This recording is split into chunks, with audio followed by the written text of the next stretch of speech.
I have prepared a series of YouTube videos exploring the topic of technical debt. Beginning with a finer edge on the definition of technical debt, the videos explore various dimensions of technical debt, including its sources and consequences, project assessment, triggers and analytics, and propagation and cascading. This video provides a brief description of each of these videos.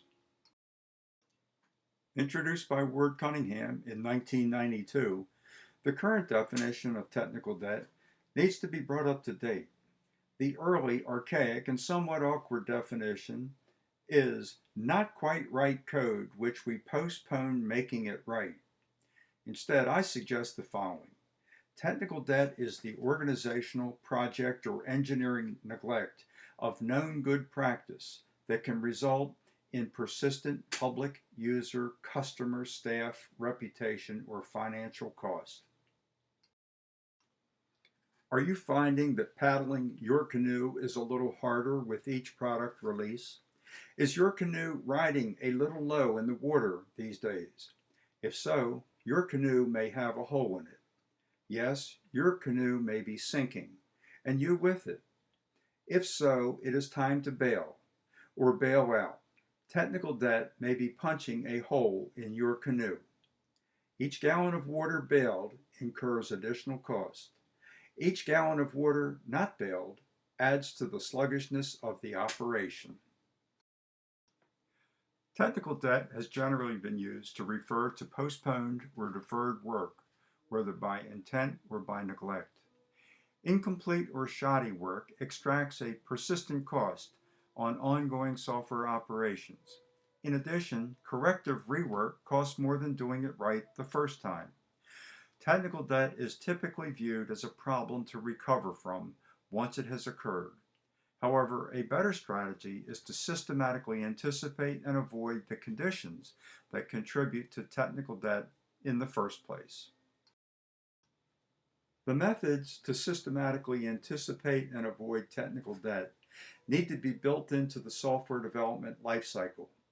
The intended outcomes include on-budget, on-schedule deliveries of defect-free components and systems traceable to requirements with managed and controlled frequency of releases that sustain user operations.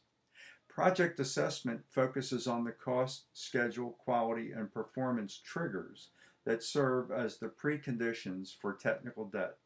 What are these conditioning triggers? Technical debt is considered written off only when it is eliminated at the source, including management, engineering, and process. Each source of technical debt has conditioning triggers associated with it that assist in anticipating and avoiding technical debt. Furthermore, these condition triggers themselves may interact in threads, resulting in propagation and cascading outcomes that are observed in frequency of release, quality assurance, and metrics, especially defect rates.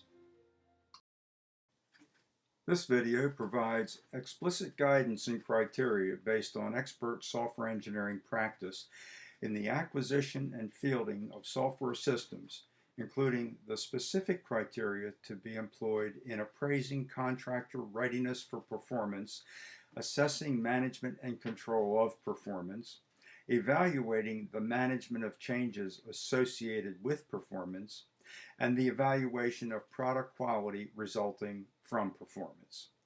Using the paradigm of accumulated technical debt, the preconditions and leading indicators associated with management, engineering, and process are evaluated as triggers in appraising whether the project can be completed satisfactorily.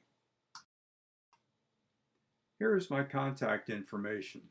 I would be happy to receive questions and have discussions with people on this important subject.